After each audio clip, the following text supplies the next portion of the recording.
اگر دنیا میں یہ نہ لیا جاتا تو پھر شاید بھارت بڑا پیچھے رہ گیا ہوتا. تو اب تو بھارت ہر دنیا کے ہر ملک سے آگے ہے. اس کی ایئر فورس، بس اس کی یہی کمی تھی جو پوری ہو. تو لوگ اس کو ایک امرت دھارا سمجھ کے تو وہ چپ ہیں. سر یہ بتائیے گا کہ پاک فضائیہ کو مزید ماڈرنائز کرنے کے لیے اب ہمارے پاس ویسے کیا آپشنز ہیں؟ ظاہر ہے کہ ہماری ایک F-16 کی ڈیل جو ہے وہ امریکہ کے ساتھ بھی پھنسی ہوئی ہے. پھر ہم نے F-16 کے بارے میں کہا جاتا ہے کہ اس کی اوور ہالنگ اور اس کو ماڈرنائز بھی کیا جا سکتا ہے، اس کی اسپیکس وغیرہ. تو ہمارے پاس اب کیا آپشنز ہیں اگر ایک طرف اگر ہماری امریکہ کے ساتھ ڈیل پھنسی ہوئی ہے اور وہاں سے اگر ہمیں F-16 ہماری ریکوائرمنٹ کے مطابق نہیں ملتے تو؟ کیونکہ F-16 جو ہے وہ تو اب آگے میرا نہیں خیال ملیں گے بھی، اور میرا خیال پاکستان لینا بھی نہیں چاہے گا. کیونکہ F-16 جو ہے اس کی F-17 سے قیمت دگنی ہے. تو F-17 جو ہے یہ اس کی کیپیبلٹیز اگر آپ مد نظر رکھیں تو جس قیمت پہ یہ پڑتا ہے یہ بہت سستا ہے. آپ کو اس لحاظ سے بڑا فائدہ رہتا ہے کہ آپ ایک کی قیمت میں 2 جہاز لے سکتے ہیں. دوسرا یہ ہے کہ آپ کے پاس F-16 جو آلریڈی موجود ہیں ان کو اگر ماڈرنائز کرنا ہو یا ان کی اوور ہالنگ مینٹیننس یا اس طرح کا، تو کچھ کیپیبلٹی تو پاکستان میں ہے، لیکن زیادہ کیپیبلٹی جو ہے جو بڑی آپ کہہ لیجئے کہ ایک لیبوریٹ قسم کی کیپیبلٹی ہے وہ ٹرکی میں. اور ٹرکی کے ساتھ ہمیشہ سے ہمارا، جب سے امریکہ کے ساتھ مسئلہ ہو تو ٹرکی کے ساتھ ہمارا تعاون رہتا ہے اسپیئر پارٹس کے لیے بھی، اور اس کی مینٹیننس وغیرہ، یا اگر کوئی اوور ہالنگ کا قصہ آ جائے تو ٹرکی کے ساتھ ہماری یہ رہتی. کیونکہ ٹرکی نیٹو کا ممبر تھا یا ہے، تو اس کی وجہ سے ٹرکی میں انہوں نے یہ فیسلٹی لگائی تھی امریکنس نے، تاکہ، اور نیٹو کنٹریز میں انہوں نے 2-3 میں لگائی. تو وہ ٹرکی چونکہ ایک بڑا امپورٹنٹ نیٹو ممبر تھا تو اس وجہ سے انہوں نے وہاں بھی لگائی، اور یہ فیسلٹی پاکستان بھی استعمال کرتا ہے. تو اس وجہ سے کوئی اس میں ایسی رکاوٹ نہیں ہے. البتہ آئندہ کے لیے میرا نہیں خیال کہ پاکستان F-16 کی طرف دیکھ رہا ہے. جو ہم نے لینے تھے F-16 جو ڈیل خراب وہ میرا خیال ہے چند ہی تھے، 8 شاید جہاز ہم لے رہے تھے اس میں، جو ڈیل امریکہ نے روک دیا. تو اب ساری توجہ F-17 پہ ہے. اب F-17 بیسک جہاز کے اوپر امپروومنٹ یہی ہوں گی جو جس طرح اور دنیا میں ہوتی ہیں. F-16 بیسک جہاز وہی ہے، لیکن ان کے ریڈارز کی کیپیبلٹی مختلف ہو جاتی ہے، بہت بڑھ جاتی ہے.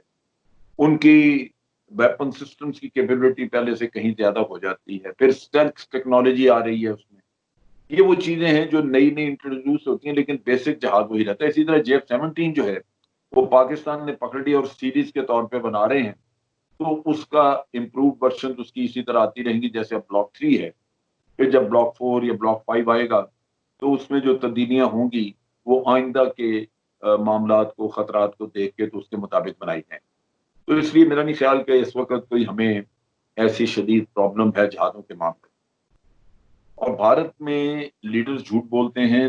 لیڈرز کو تو چھوڑ دیجئے، لیڈرز کی سیاست بچانے کے لیے ان کے آرمی کے چیف، ان کا جو ڈیفنس چیف ہیں، وہ یہ سب جھوٹ بولتے ہیں اپنی قوم کے ساتھ.